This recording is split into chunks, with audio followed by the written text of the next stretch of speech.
Kamusta po kayo mga Carsp? Dito sa Usapang Wow, tatalakayin po natin ang mga paksa na may kaugnayan sa wellness and well-being, partikular na mga usapin sa ating mental health. At makakasama po natin ang multi-awarded life coach ng bayan na si Coach Mike. Good morning, Coach Mike! Ayan, good morning, Dayan. At magandang umaga sa ating mga Carsp. Tuwing Biyernes, all about life and wellness. Dagdag kaalaman para sarili ay mas maalagaan. Ako po si Coach Mike Celis. Pagkilala po sa mga personal saboteurs o yung self-sabotaging beliefs at behaviors. Yan po ang ating tatalakayin ngayong araw. Yes, Dayan. Kaya naman bibigyan linaw natin sa pamamagitan ng wow kung agree or kung disagree tayo sa mga popular na myth or opinion na may kaugnayan sa mga personal saboteurs. At kasama pa rin po natin ating RSP Barkada at syempre kasama si Teacher Pauline. Yan, para sumagot rin kung wow o aw. Ito, simulan na natin sa myth number 1. Ito, ang pagiging perfectionist ay nakakatulong sa success ng isang tao. RSP Barkada, wow o aw? Ano sa tingin ninyo? Okay, so dalawang wow, dalawang aw.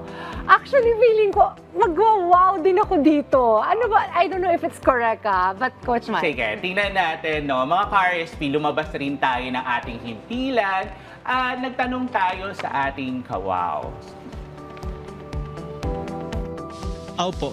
Kasi po, pag ang isang tao perfectionist siya, parang magiging disadvantage niya yun po. Kasi po, kumbaga, kahit konting bagay na makikita niya is, kapag, for example, nakakatulong sa iba, pero sa kanya, parang mali po yun. Kumbaga, kahit sa konting bagay na papansin niya po. Okay, yan po si Kevin Inferido, Coach Mike. Hati ang mga tao. Oo, ito. Ako naman, ang sagot ko ay, may tinatawag tayong saboteur na stickler.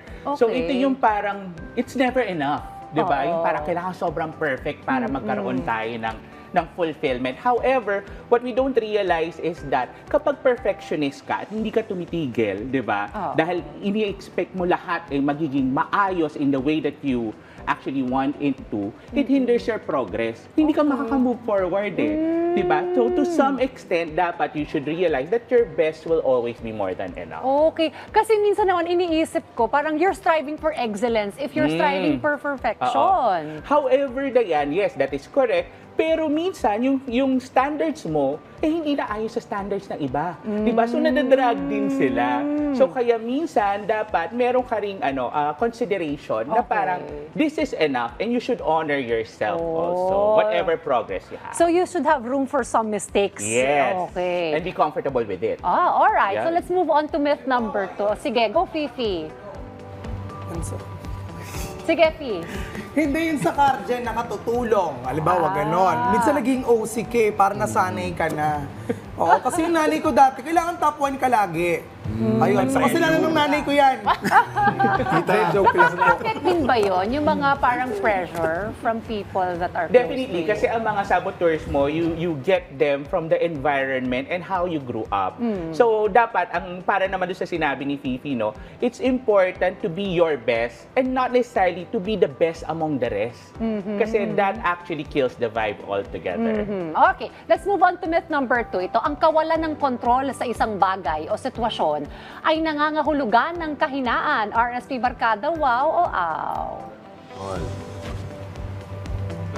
Okay, hati ulit. Dalawang wow at saka dalawang aw. So, ang kawalan ng kontrol sa I think I'll go for aw. Okay. Tingnan natin, no? At narito naman ang sagot ng ating kawaw na si Christine Ferrer. Bilang tao po, dapat po, control mo po yung galit mo, yung kung anong emosyon mo. Kasi, kunyari po, sa isang bagay, sa magkarelasyon, kung hindi mo po control yung sarili mo, pwede po magkasakitan kayo, ganyan. Para sa akin po, kahinaan po. Kasi hindi mo po kayang kontrolin yung sarili mo. Okay.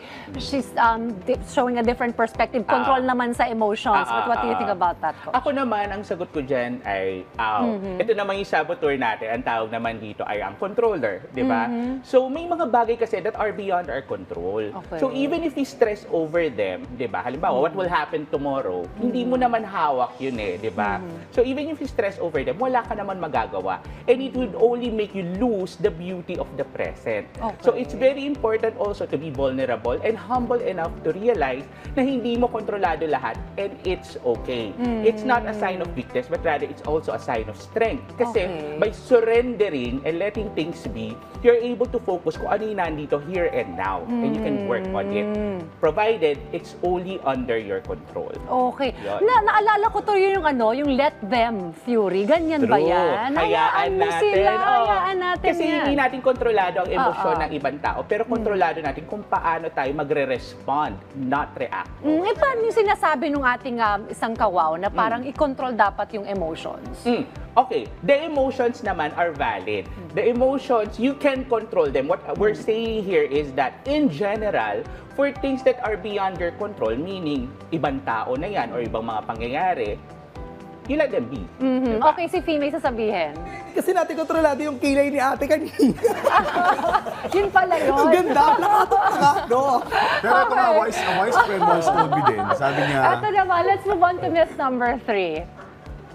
Atong tungkol sa personal saboteur pa rin ang ating pinag-uusapan. Nagsisilbing inspirasyon sa isang tao ang mga pagpuna sa sarili. RSP Barkada, wow, wow. Hindi ko napakinggan. I'll go for wow as well, Coach Mike. Okay. At narito naman ang sagot ng ating kawaw na si JM Praonda. For me po, wow. If iisipin po natin na kapag napupuna po natin yung sarili natin, meron po tayo lagi natututunan sa sarili natin. And meron din po tayong development sa sarili natin, which is very helpful po para mag-grow tayo as a person and as an individual po. Okay lang naman talagang i-criticize yung sarili, Coach Mike. Okay. Ako naman, ang ano ko dyan is ow. Okay. Okay. Ako to ha, hindi. Okay. Ang word kasi na ginamit natin ay criticize. Okay. Diba? Okay mag-recognize na meron tayo room for improvement. However, the best way to go about it is to empower yourself, to affirm yourself. What else can you do better the next time around? Magkaiba kasi yung ang pangit ng trabaho mo ngayon versus, ito lang ginagawa ko ngayon. Ano kaya yung pwede ko improve? Okay, Yun. so parang connected siya dun sa first myth. Na because you're too perfectionist. Perfectionist, the judge naman kasi to. So, Okay. judger, di ba? Gina-judge natin yung sarili natin. Okay. However, every time that we judge ourselves and we belittle ourselves, while some sa una, makakatulong yun kasi parang go, nanggigigil ako, di ba? Parang kaya kong gawin to. In the long run, kapag napu-frustrate ka, it would help you spiral down actually and perform even less.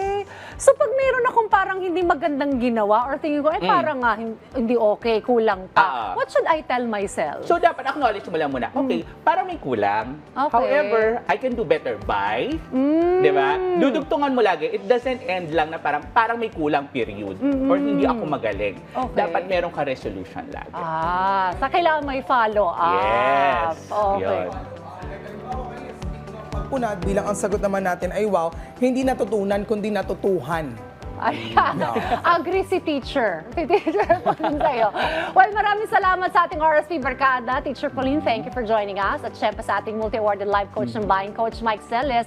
Pero marami pa pala yung mga personal saboteur. 10 sila yan. magbabarkada. Magbabarkada. 3 pa lang yan, teacher Oo, pala. susunod. Pero siguro maganda na alam natin itong mga Yes. ito para maiwasan. Thanks, Coach Mike. At sa ating po mga RSP, lagi po nating tandaan na gawing wow ang ating buhay. Pag may huwag baliwalain dahil our wellness and well-being, especially our mental health, matter.